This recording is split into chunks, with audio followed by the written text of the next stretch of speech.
fun to see everybody's faces. We usually just do the webinar, so this is really fun.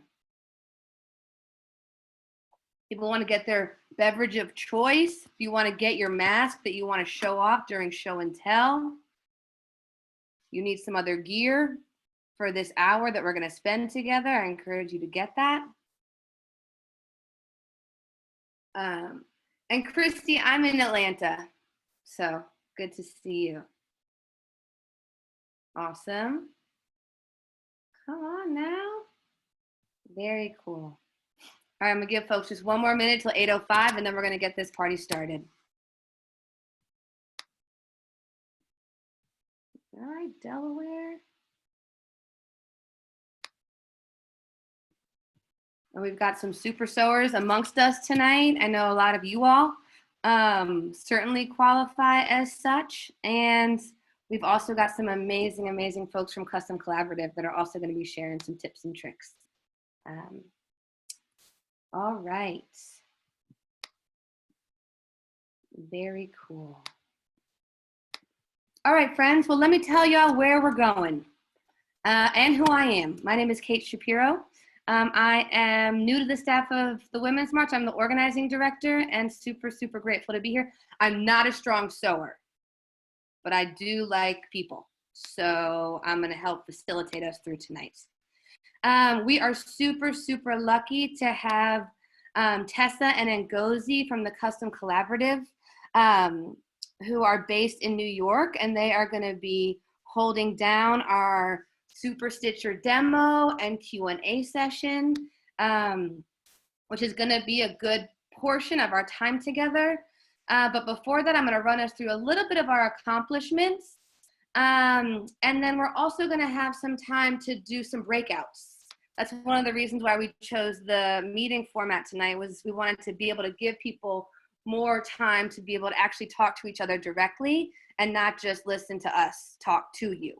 And then we're going to talk a little bit more at the end about the Mask Up campaign and some sort of educational materials that we've been developing at the request of a lot of our partners. And then we're going to talk next steps and close. So that is where we're going tonight. I want to talk to folks a little bit about the tech that we're using, just in case people are not familiar, though I know a lot of us have gotten a crash course in the last couple of weeks around Zoom. Yeah, everybody's already automatically muted, but yeah, we do ask folks to mute yourself when you're not talking to reduce background noise, even when you're in your breakout group. If you haven't already seen it and folks have been introducing themselves, there is a bubble at the bottom of your screen where you can open the chat box. And so that's also the place to introduce yourself. If you just joined, people are introducing themselves there. It's also a place to ask questions, and we're going to be gathering those throughout the call. So that is the place for you when we're in this big group setting. And then, of course, for some folks, you'll be able to see that there's some reactions at the bottom that you're going to be able to click on a thumbs up if you like what you're hearing or what have you. This call is also being recorded. So if for some reason you do not want your face on the recording, we welcome you to turn your camera off, but just wanted folks to have some consent around that. But there are folks that are not going to be able to be with us, but want to be able to catch the recording. Yeah, and the only other thing that's fun, since we are in a meeting and not a webinar, is if you go to the top right of your screen, you can decide if you want to do speaker view or grid view. And that will allow you to see just the person who's talking, or to see, you know, a bunch of y'all's beautiful faces, which to me is really, really fun. Cool. Awesome. So what we're going to do, just to also get a little bit more of a sense of the folks that are here with us tonight, is that I'm going to launch a poll. And so what's going to happen, this is going to give us a sense of kind of who's with us, so that we can better tailor our comments. So I'm going to launch this poll and give folks about maybe a minute and a half to complete it. There's 7 questions, and you kind of scroll down to answer the questions. So, and then I'm going to publish the results, and that's going to allow us to see who's with us tonight. Nor, I'm going to go ahead and do it. Okay, here we go. It should be popping up on your screen. And there should be 7 questions there.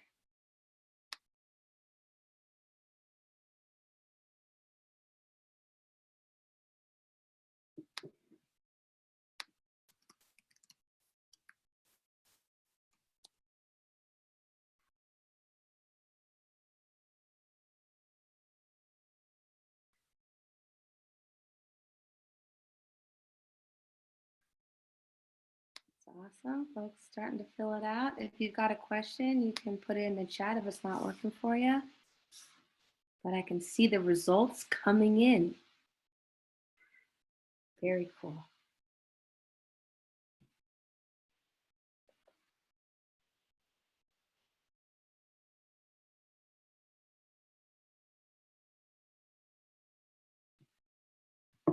Peggy Kelly, no.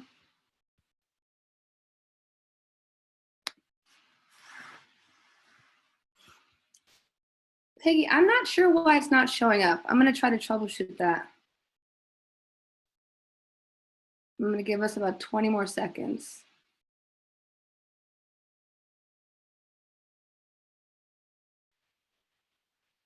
It might be, yeah, it might be a pop-up blocker. Let me, Nora, do you have a thought on that? Yep, you've got to enable the pop-ups on your screen, but maybe we can just go over the questions, Kate, when you report back the answers, and Peggy, if you just want to type them into the chat, that way we can make sure we know. Fantastic. Awesome. All right, friends, I'm going to end the poll right now. It was longer than 90 seconds because we got distracted by the tech issue. Okay, I'm going to share the results, friends. So you should see it on your screen. I'm also going to read it out in case, folks, it wasn't working for folks. So the first question is, what kind of a sower are you? We have 60% of folks are decent sowers. We have 20% folks are amazing or highly experienced sowers. We have 20% of y'all just taught yourself to sow, most likely because of this pandemic. And your urge to support. And then 2%, I do not know how to sew at all. I'm with y'all. In the last month, I have made roughly ... 20% have not made any masks yet. About 30% have made between 1 and 10. Another 25% have made between 10 and 50. 12% have made between 50 and 99. And 14% have made between 100 and 500. Amazing. Oh, and 1%. So one person has made more than 500. If you can let us know who you are in the chat, that one person, we might want to throw you some questions later. Okay. I have been in a stay-at-home order for the last ... around 60% of y'all have been under a stay-at-home order for 5 weeks. 31% have been in a stay-at-home order for 7 weeks, 5% for 3 weeks, and 6% are not under a stay-at-home order. So thank you for that. That also gives us a little bit of a sense, not only geographically, but just sort of where folks are based and how rough the conditions are in our different places. About 64% of you all have friends and family who are frontline workers. And 35% do not. And we're actually pretty closely split here. About 46% of y'all do not have friends and family who've contracted COVID, and about 42% have. And about 12 are not quite sure. Yes, it is a pandemic in the most clear way that I've seen in my lifetime. In general, I'm drinking more. Most people are being good. You all are drinking a lot of water. 34% more are drinking more water, 20% more tea, 18% more wine. I'm also on that. I'm doing both. And about 20% more coffee, and then not too many are hitting the hard liquor. And the vast majority of folks right now are drinking water and tea, and a couple folks are drinking nothing. And 8% are drinking wine. Okay, well, thank you very much, friends. That gives us a strong sense. Hard liquor and sewing can be too dangerous. Thank you, Hope. That is a very important point. Thank you for that. That gives us a better sense of who all is on this call, and yeah, the different conditions and some of the shared conditions that we're facing. So hopefully that was helpful to you all too. And just to say really, really briefly before we get into our demo and Q&A, that we just want to say that we know that this is an unimaginably challenging and stressful time. Not only the virus itself, but the utter failure of elected leaders to protect and care for our communities. We know it didn't have to be this way, and yet it is. And we know that women in so many communities are not only on the front lines, but have taken matters into our own hands in terms of getting resources, care, and support to our communities that is profoundly life-saving. Just in terms of this Mask Up project, we just want to say a shout out to you all, as well as to the 6,155 women's marchers who signed up to be part of our Mask Up project, and that you all collectively committed to making in the last 2 weeks over 115,000 masks. So holy goddess. And this does not actually even take into account, when I was looking at the data last night, the 294 women, perhaps some of you all are on the call, who wrote they're willing to make unlimited masks. We had one woman named Kathy in New York who's committed to making 600. We have another woman named Sue in Wisconsin who committed to making over 1,000. And we are also just want to say, in terms of our Mask Up collaboration, that we are honored to have over 20 partners with us. And that includes Abortion Access Front, National Women's Law Center, National Partnership for Women and Families, Supermajority, and Ultraviolet. So before we get into Ngozi's really, really exciting demonstration and Q&A, we did want to be able to give people about 30 seconds each, not everybody on the call, but to see if there are a couple of people that would want to share a little story or anecdote about your mask making experience so far. And so if you want to do that, I believe people can raise their hands and Nor will select you, or is that, how would you like to do that, Nor? Yep. If either you want to put it in the chat, or if you can raise your hands. Yeah, so we will. Whatever is easiest for you. If you can't find the raise hand function, you can just put your name into the chat and then I can find you. Any brave souls out there? Okay, I got one. All right, hold up. Oh, that's so cool. I never seen All right, Yana, I think I'm pronouncing your name right, but Yana, you are unmuted. If you'd like to go ahead. I wanted to let you know that my mother is 88 years old. She voted for Trump in 2016, but she's been so appalled by what he's done that she's voting for Biden. And she's sewn all her life, and she has made probably around 60 to 75 face masks to donate. So it's just really awesome to be able to talk to her about some of the Democratic candidates. You know, she really has been asking me about Biden and others. So it's been really, really wonderful experience. You know, I can't have access to her, so I meet her on her porch from 6 feet away. We wear masks, but it's really wonderful to talk to her on the phone. And I feel like this, a good thing that's come out of this virus is that my mom and I are closer together now than we were 4 years ago. Fantastic. Beautiful. Thank you for that. Thank you for sharing that. Thank you so much.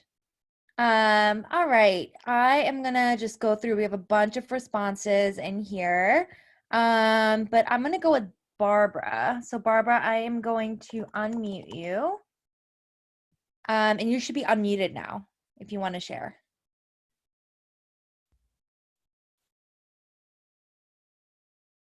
Barbara Vartanian.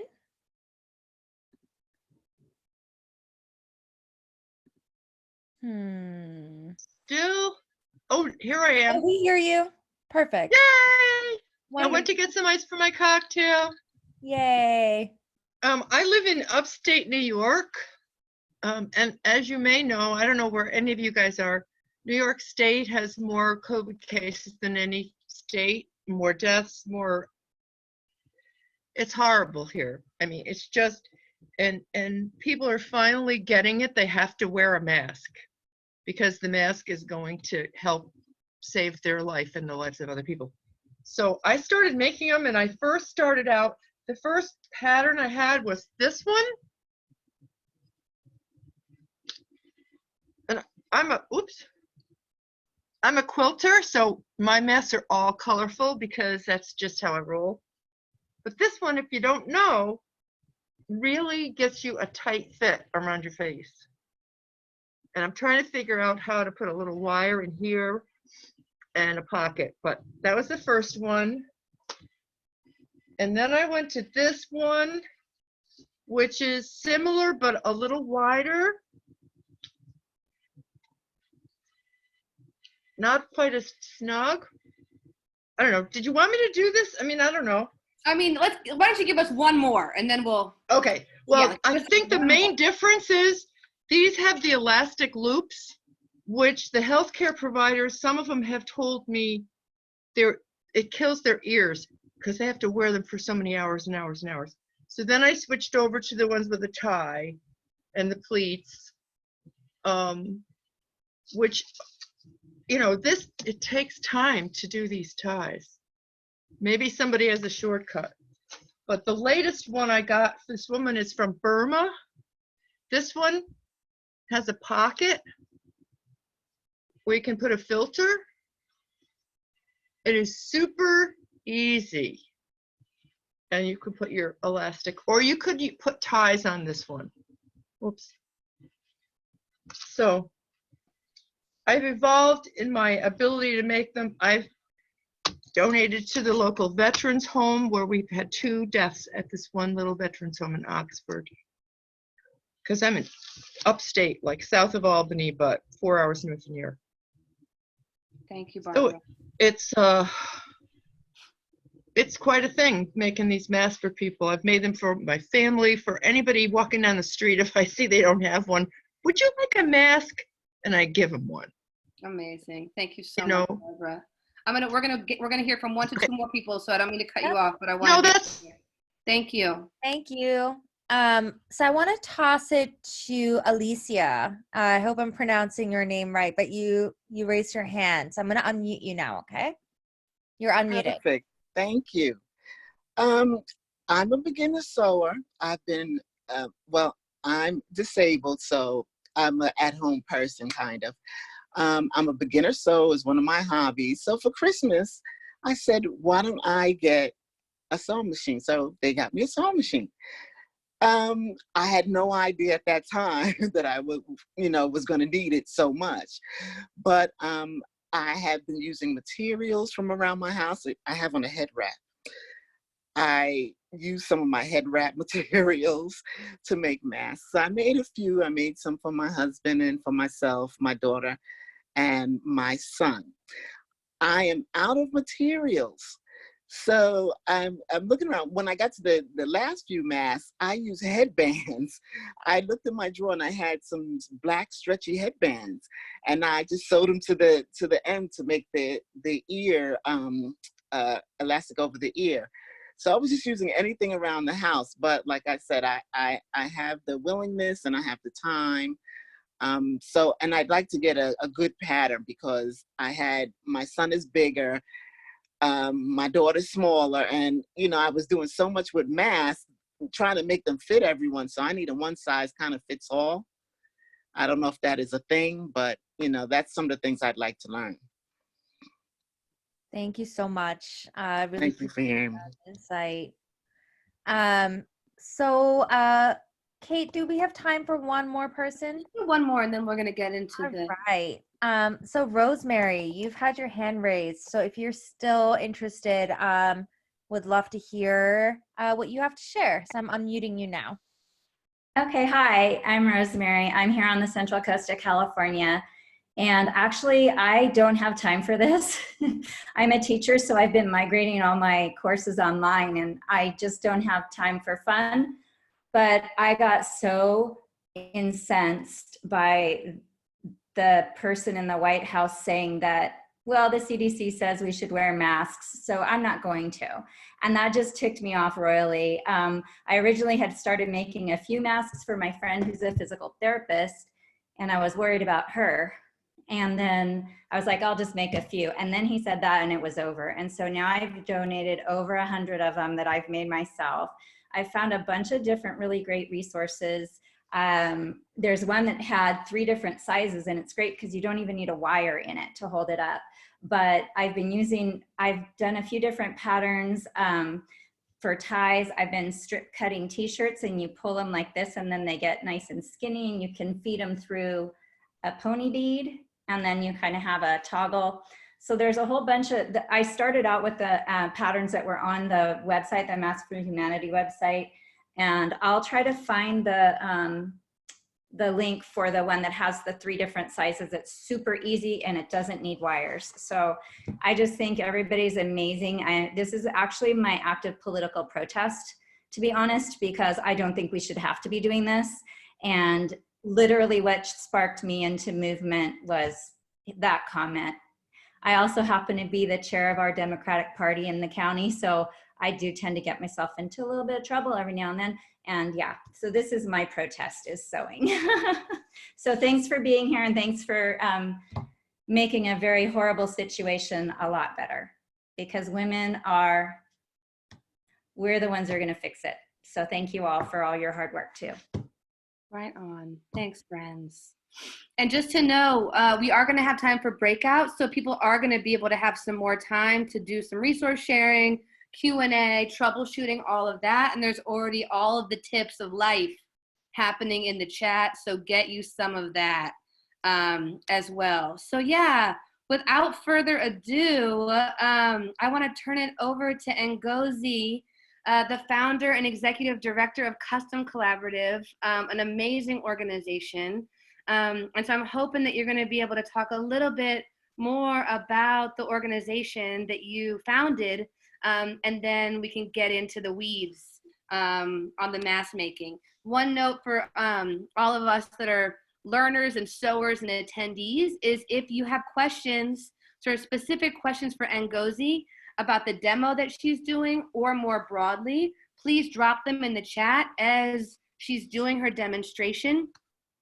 And Tessa's going to be sort of curating those so that we can get some good repeated questions answered directly from the brilliance of Ngozi.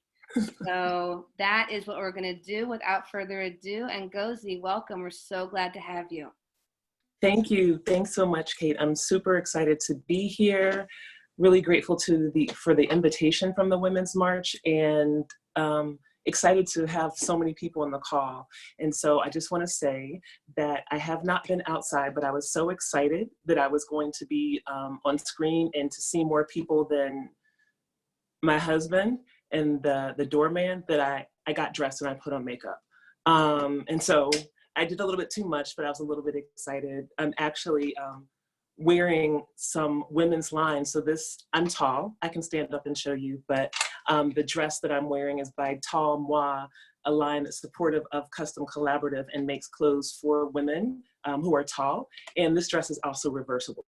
So it's really great. We're super into sustainability. So let me tell you a little bit about Custom Collaborative.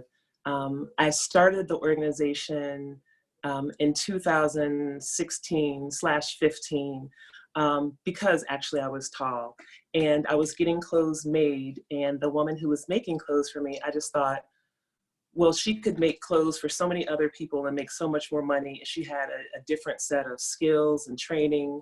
And so I just set out to make what I thought happen. And so I started Custom Collaborative with an idea of having a training program for women from low income and immigrant communities to earn money for themselves by being able to make sustainable fashion. So from that moment to this, we've trained 8 classes of women. The 8th class is in school now virtually. They'll graduate in early June. We have a worker cooperative. So there's 7 women who are founding members, and they work on production for other companies in New York. And then we also have a business incubator. And through that incubator right now, we are making and selling and making and donating masks. It's really important that we're able to do this because the women who work with us otherwise have no income, because everybody in New York has been, shut off, cut down. So that's where we are. My colleague Tessa is on with the red. Hey, Tessa. And I'm really psyched to get into this today. As I said, we're all about sustainability. So all of the masks that we're making are from donated fabrics, dead stock. People who are individuals have donated to us, companies have donated to us.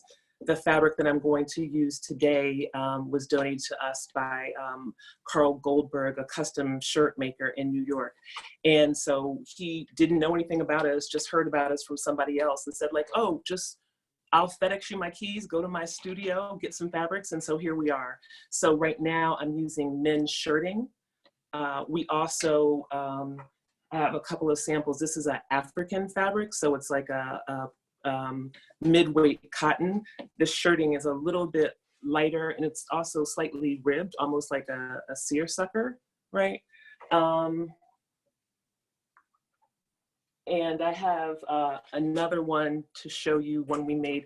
This is like a rayon tinsel. Now, what I've read from the government and the scientists is that cotton is the best. And so that we'll make cotton today. Also, I heard some of you talking about the different styles that you've made. I saw one where it's bound on the edges. We make them like that. This one, I just had some grosgrain ribbon and I bound it on the outside of the edges of the mask. We're being really creative because elastic is in short supply. I think we have several rolls of elastic on the way on a slow boat from China, but so we're making do right now. What we're going to do today is one made out of, with the ties made of seam binding. So you can use seam binding, bias tape. We're going to make some out of swimsuit strap. There's just any number of things that you can use. So let me talk first about the pattern. It's a rectangle. Generally, like if professional sewers companies, they'll use oak tag.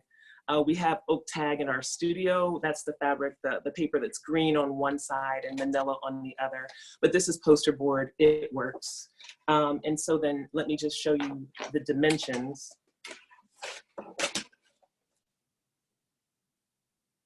So this one is 7.5 inches wide, so 7.5 across here.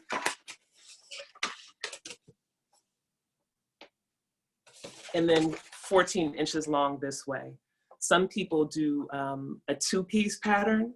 What I use is a 1-piece pattern and I fold it over. So I've already pre-cut. I heard a quilter. Quilters are familiar with this cutting board and this rotary cutter. It makes it really easy to use. A person could also use scissors. And so then I've pre-cut a couple of pieces just so you can say. So the dimensions, someone asked again, 7.5 by 14. And I think that the general guidance is that they should be about, mask should be about 6.5 to 7.5 inches wide. And so this is 7.5. I'm going to use a seam allowance of 1/4 inch all the way around. So this is what it would look like cut from this, right? So what I do to start out is I have a piece that I've cut and then I fold it in half and just iron it so then I know where the midpoint is. Now for this method, I'm going to be using seam binding. You can do the same thing if you're making an elastic mask. I'll demonstrate how as I'm doing it.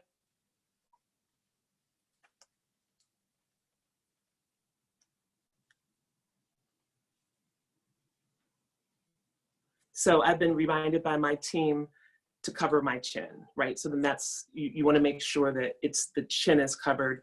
And by using the 14 inches long and doubling it, and with the 3 pleats of 1/2 inch deep, you're able to do that. And so I should say that also we're using the 3 pleat mask, not 2 pleats. Okay.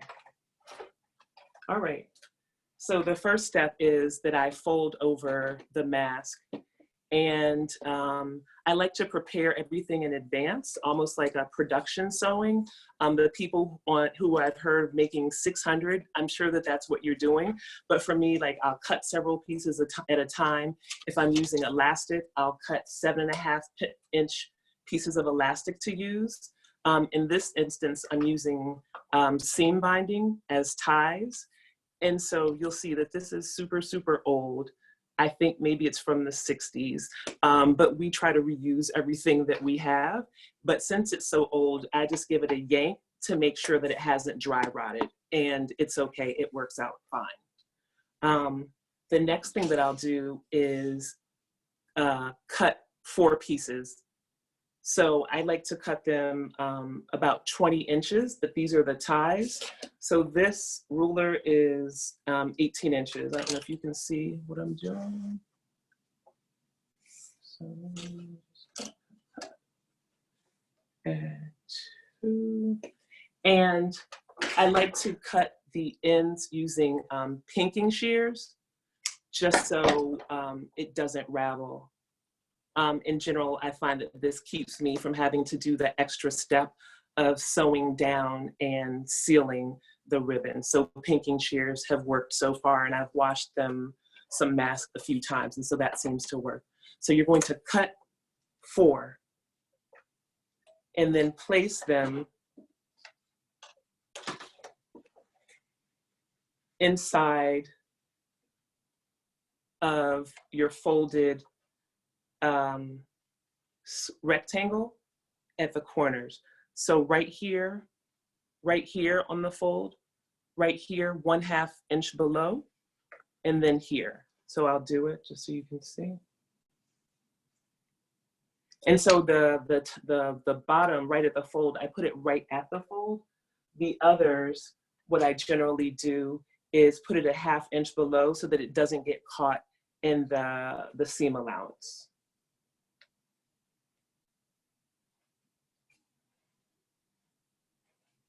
And so, like any person who's watched cooking shows, I'll say to you that I like prepared a piece in advance just so you can see.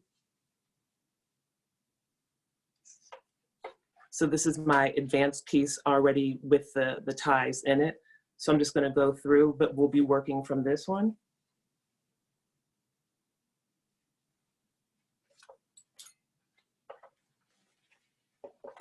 Yep, so again, the 4 pieces at the 4 corners. And I'm sorry, I thought that I was going to have a production assistant, but my production assistant partner decided to get on their own Zoom and do their own work. So I don't know what that's going to mean for when it's time for me to pour, but hopefully that person will be back then. Otherwise, there might be a problem. We appreciate you, Ngozi.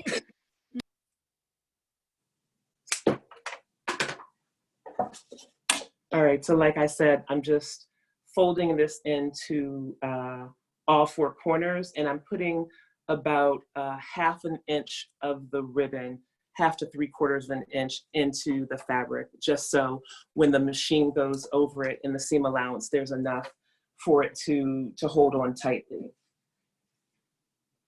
So as I said, if you're doing either elastic or ribbon like this on the inside, you're going to use the same method. If I were using elastic, I would just take the piece of elastic. If this was 1 piece of elastic, and tack it here at the fold and right here, but it's just 1 piece. And so the elastic would then stay on the inside of the fabric.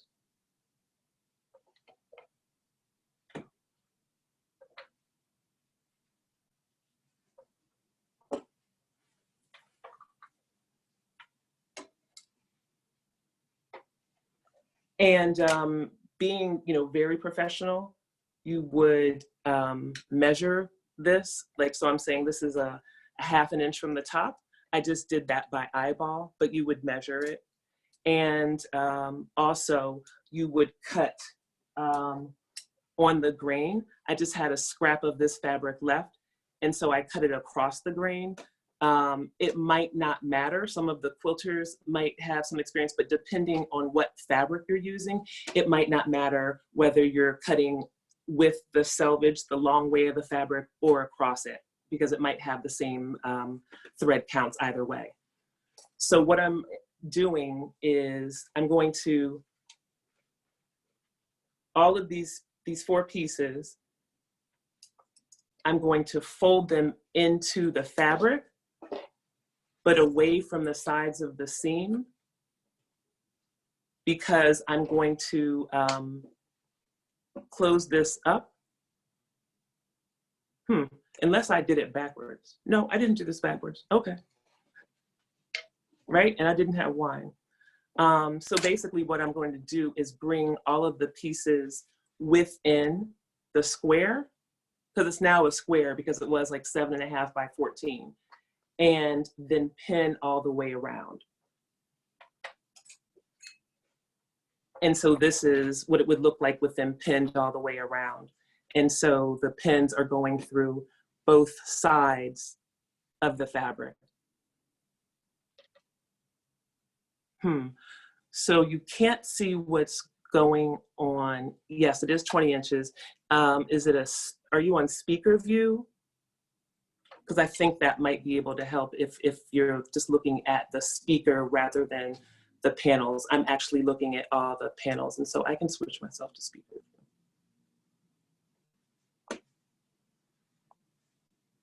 Okay, so I'm seeing Kate, but okay, so great. So basically what we're going to do now is sew around. So I generally like to know what my stopping and starting point is when I'm sewing.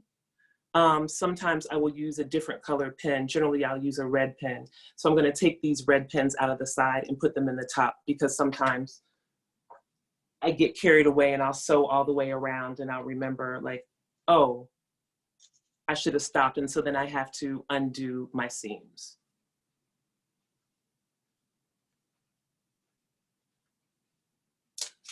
And I think I actually saw this tip about using a different color pin for when you're stopping and starting on a magazine, maybe Threads magazine. Probably, again, the Quilters Know Threads magazine. So what I'm doing is leaving about a 4-inch opening at the top. We'll leave that open because that's how we turn it inside out and pull the strings through. So let me do that now. So the machine that I'm using is an 80s machine. It's a Bernina, and it's old and it's metal.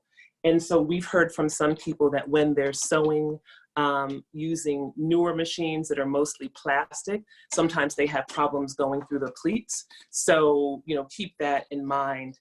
Don't overtax your machine. Another thing that helps is to use a relatively fine needle, and of course to use a sharp needle.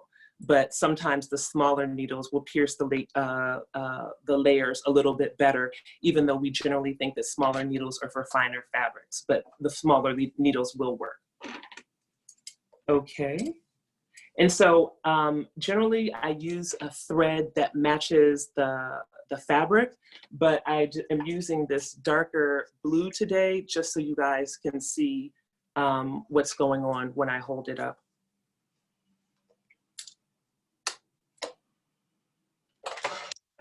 And so I think everybody knows, you have lines on the sewing machine that shows you 1/4 inch, 1/2 inch, 5/8.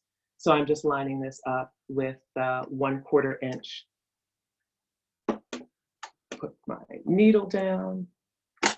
And so I'm just gonna backstitch a little bit to seal it. I mean, generally I backstitch when I sew, but because right now we're sealing in the ribbon, it's really important to backstitch this one.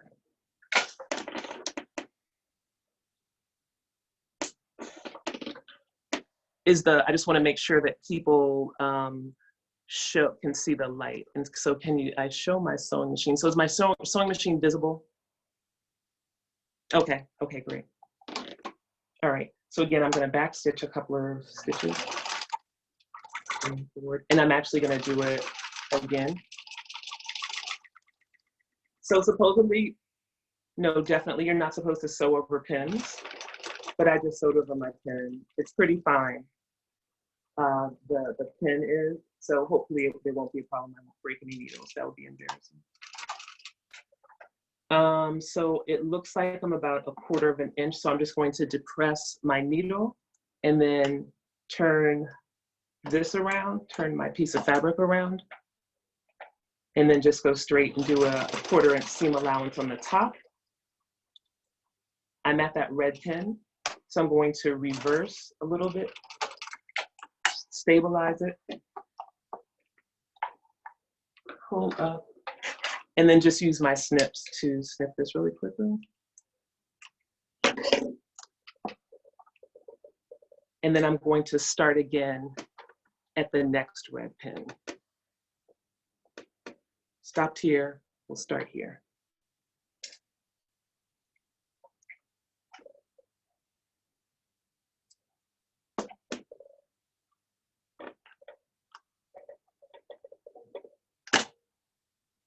So I'm also kind of a particular sewer,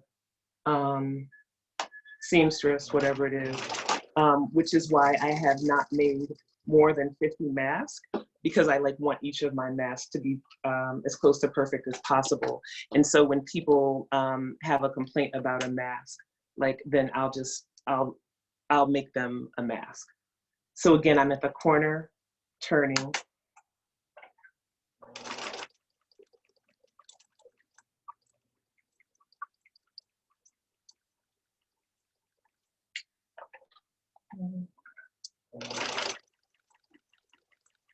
And you can sew much faster at home, depending on how fast you sew, but it's not a race, so don't sew too fast if you're a beginner, because then you'll just end up having to go back and undo seams.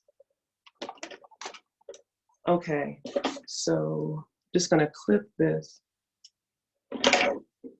take out these pins.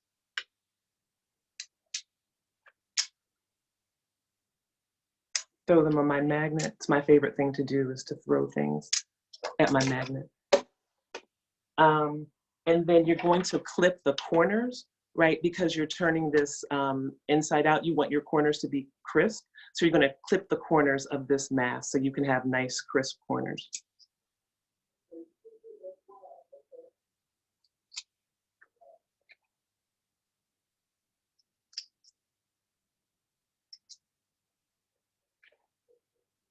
I just clipped a very small piece off of the ribbon end that you can see where now they look a little diagonal. So when you're clipping corners, I would say you want to get maybe about as close as 1/8 of an inch from the corner, just 1/8.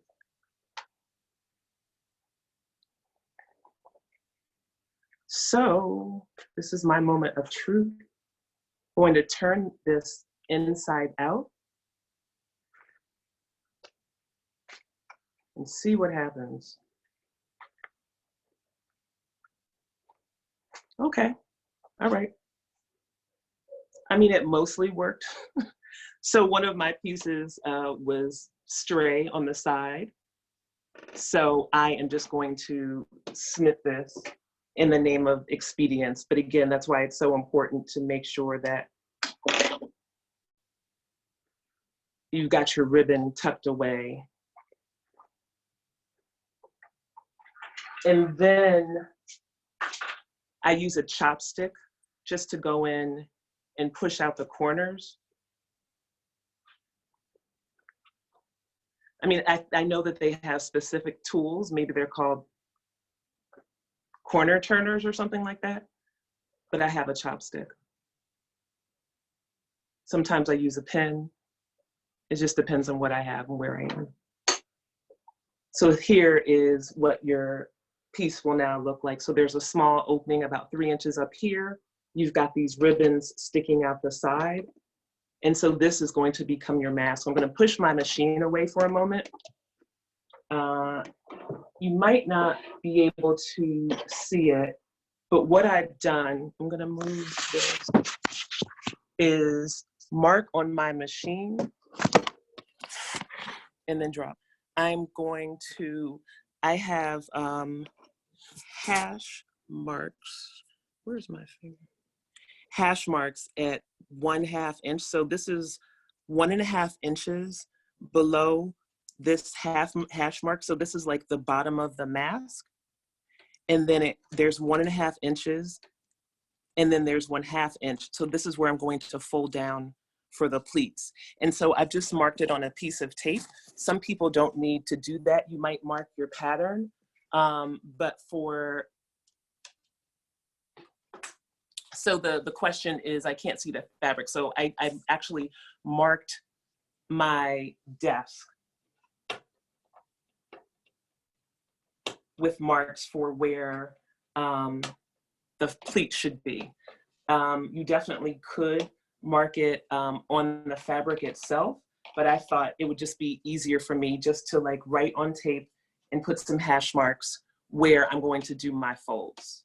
Okay, I see a couple of people nodding, that's good. And we'll have Q&A if it's not clear. And so just going by that, then I have lined up the bottom of my fabric, the bottom of my square with this, with my hash marks.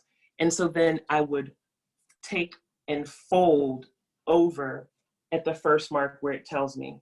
And so I'm folding over so I can make 1/2 inch pleats. Now, if I had access to my iron, I would probably, smooth this out. I would pull this out as much as possible and give it a quick press, just so the steam pulls out the fabric as much as possible. I want it to be very flat. And I would also tuck this in. The opening, I would tuck this in and press it so it gets a good steam. And so then it's easier to sew later really cleanly. So this becomes this, right? Imagine that I folded it and you didn't have to sit through the minutes of me folding it. So I folded and I also ironed it. I had some clean folds, and so I thought I might as well just press it so it stays in place.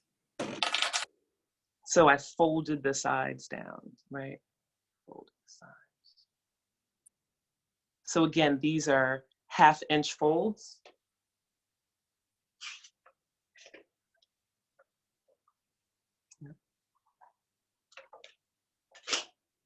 And then in addition to folding the sides down, I also ironed this closed as I suggested, the opening, and then I pinned it closed. So then that way, it's just easy to just go through the machine, because what we're doing with this, the way we seal it all off, both the pleats and the opening, we're going to top stitch.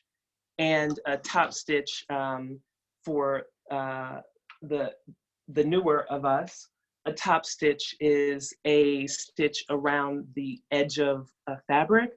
It's usually decorative. In this point, it's actually substantive. You know, it's helping us keep everything down. So I'm going to top stitch about at a 1/4 inch. And so I'm just going to put my pins back in this. Some people use clips. I know quilters do. These clips are great, but in these small spaces, it's not as easy for the clips to hold on to the sides of the mask and get everything done right. So I'm just going to put some pins in, but clips are very lovely and also really good for larger projects. For me, I have bigger fingers, and so there are some other methods which I find to be a little bit fiddly, but this works well for me, this inside out ribbon or elastic folding. I will also say that there is a method to make this. Well, actually, so like I'll just say, you can leave this opening open. I'm about to sew over it, but this is the opening that we use to pull the fabric inside and inside out. You can leave this open and then place a filter in it. That's what some people are doing. So that's definitely possible. You can use this as a filter opening. So you would just, if you had, I don't know, people are using vacuum filters or whatever, you would just be able to slide that paper or whatever material you have in this opening. If you did that, you'd probably want to finish this edge. So like if you serged it or did a zigzag stitch, or even if you did what I did, cutting the ribbon, use pinking shears if you're gonna leave this open. So then what we're going to do now is sew around this. And one of the reasons that I ironed this, I ironed the pleats before I went through, before I sewed them, because usually you would do your ironing after, because by ironing it makes it flatter. And so there are fewer layers to go through the machine. So it's a little bit easier.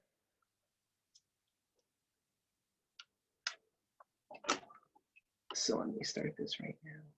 And so again, this top stitching is going to seal the pleats down. It's going to give some extra reinforcement for the straps. We're calling them straps. You guys know it's seam binding, and it can give like a nicer look. I mean, generally that's why people use top stitching on clothing, to give it a more finished look. So again, I'm going to go through at 1/4 inch. I'm just going to back stitch once because it's on the outside. I want it to still look nice.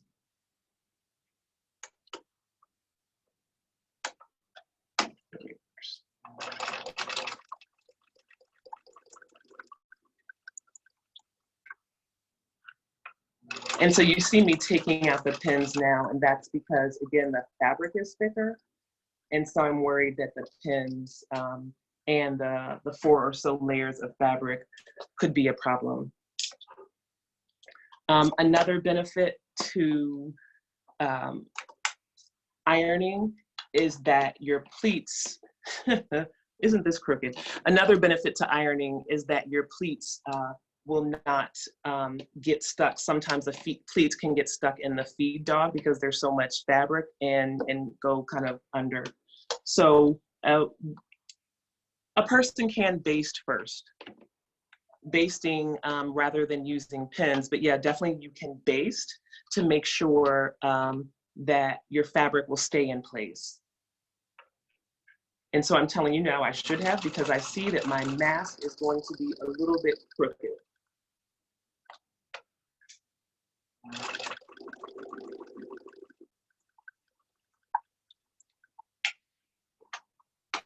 Can you pull out your Donkey Kong mask, please, so I can show it? It's right behind you. Yes, give us that one. And just to say, Ngozi, it's about 8:56, my friends. Okay. Okay. So I do want to make sure that we can get to some of the Q&A, and everyone, we're gonna have to save the breakout for another time. Oh, I'm so sorry. Respect everyone's time. But this has been awesome. So just wanted to let you know, because I know you're not looking at the clock, you're looking at your sewing machine. And your Thank you.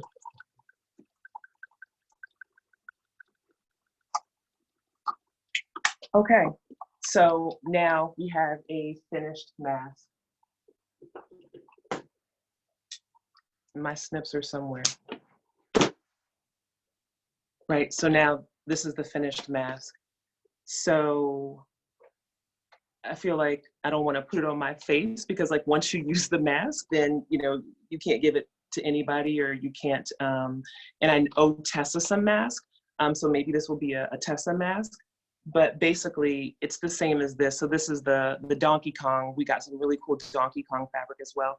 Remember that the pleats are going down, so usually the placement doesn't matter, but now Mr. Donkey Kong is upside down because I just had some place I was just sewing and folding. But at any rate, so this is the ribbon style. So this is what it's going to look like.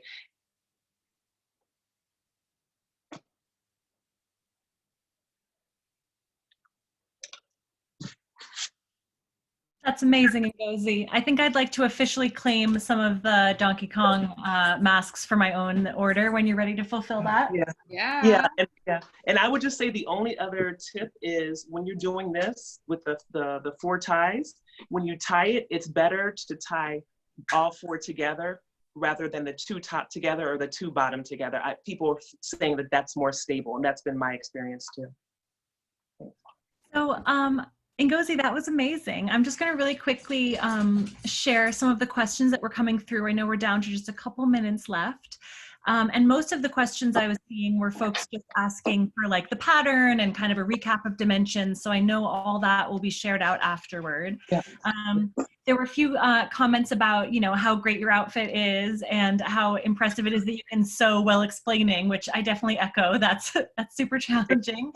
But one person was asking if you could just briefly explain what a seam allowance is. I guess some are self-taught and just wanted to clarify that. So that's question 1. If you want to go ahead and answer that quickly. Sure. The seam allowance is the place where the 2 pieces of fabric come together. And so if I sewed with a 1-inch seam allowance, my line would be down here, and all of this is just free. It's the seam allowance. We used a 1/4-inch seam allowance, so like right here, and so then there's just a little bit of fabric between. Most commercial patterns will tell you to use 5/8 seam allowance. Awesome. And then another question that came up in the chat was some folks were asking about elastic and elastic substitutes. So if you want to maybe share some of the things we've been troubleshooting with at Custom Collaborative and some ideas and recommendations there. Yeah, so I heard somebody saying that they're using different types of elastic. So we have been using generally 1/4-inch elastic. I think somebody said that their like healthcare worker friends have issues with the elastic hurting them. So it's definitely best to use 1/4-inch or less, maybe even 1/8 inch.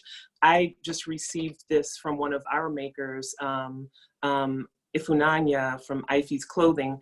And this is like almost like a round, like very like pinpoint.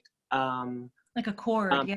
Yeah, cord elastic. So it's not even 1/8 inch, but I found it to be extraordinarily comfortable.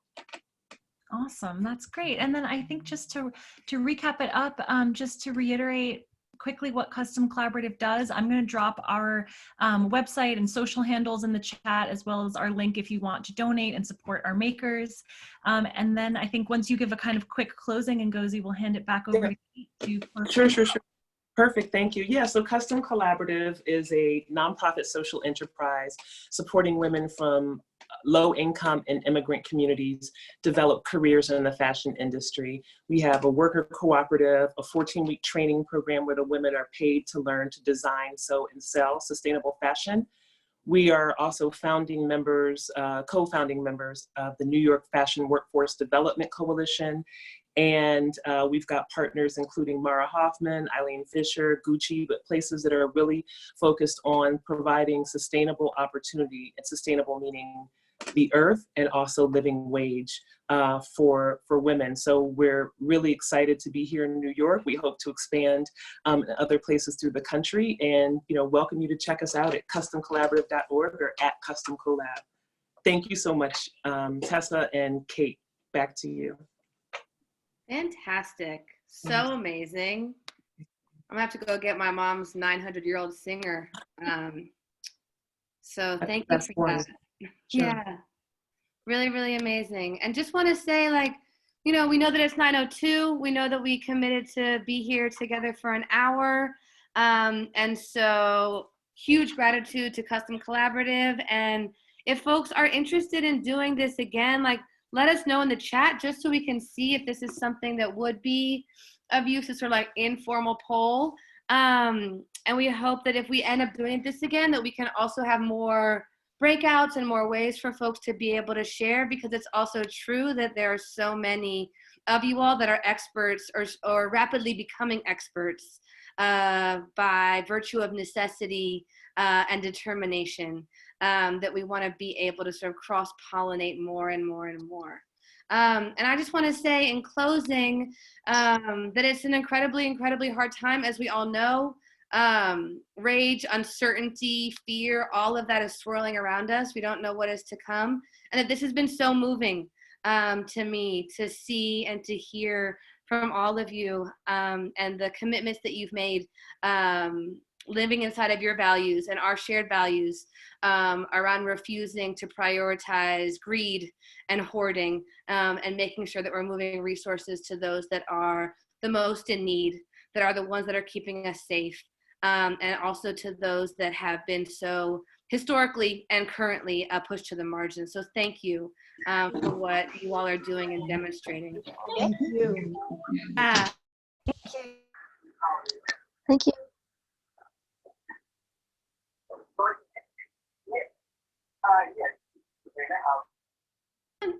What's happening? You're unmuted, Kate. Go ahead. Okay, great. Just to say, I'm gonna put this in the chat. Also, we have a whole set of education materials that we are also developing and circulating. They're on our website. I was seeing a bunch of questions in the chat around the filters, take them off, wash them, all of that. So we've been consulting with a bunch of partners around some of those best practices, knowing there's a lot of misinformation, and a lot of people that would rather see us sick and not taken care of. So we want to make sure that we're getting the correct information out to our communities. We will be sharing this recording. We will be sharing the chat. It'll be the first time I've downloaded a chat, but this one has been so juicy that we got to keep it and save it. And yeah, once again, I'm going to put Custom Collaborative's information here. And just to say, yeah, this is a powerful act of resistance that you all are doing. And in the next couple of weeks, as the Women's March, we're also going to be unveiling some of the results of our 13,000 woman-to-woman census that we've been doing, and are going to be unveiling some of our other priorities and moves that we want to be making with and between all of you, so that we can build the future that we know that our community so desperately needs. So look out for that. If you want to bring your masks and your sewing machine to that, we will welcome you.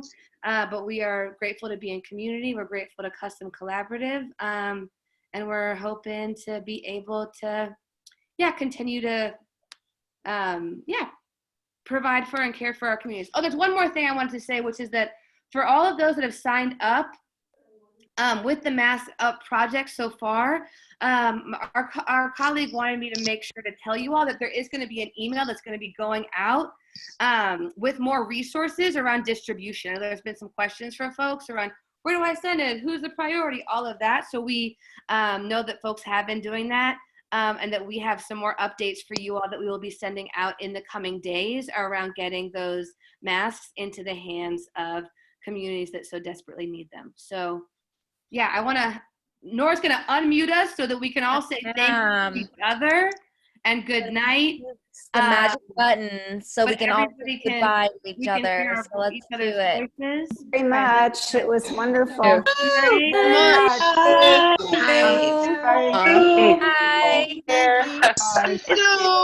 All right. So much. It was great. Stay on longer? Let's stay on longer. Want to see my mask? I see your mask ring. I see it. No. All the way. I forgot to show this one. Mine has cowboys on it. Gracias. Yeah. Oh, I saw the pepper. There we go. Yes, fresh. But my glasses are fogging up. Pretty soon we'll have competition. Next time. This one? Got the jazziest mask. This one? What's your pocket? There you go. Margot's is cute. Oh, fabulous. Inside. Button on the outside. Hope's is pretty jazzy. They're all beautiful. Right. Mhm. Works, man. Good job, ladies. All right. Bye. Oh, See you next Julie's time. jazzy. Julie's is jazzy too. Go jazzy. All right. Oh, let's see what else. Oh, we're supposed to. All right. I'm going to end the meeting now, friends. Thank you. Okay. Take good care. Bye. I'm ending this now.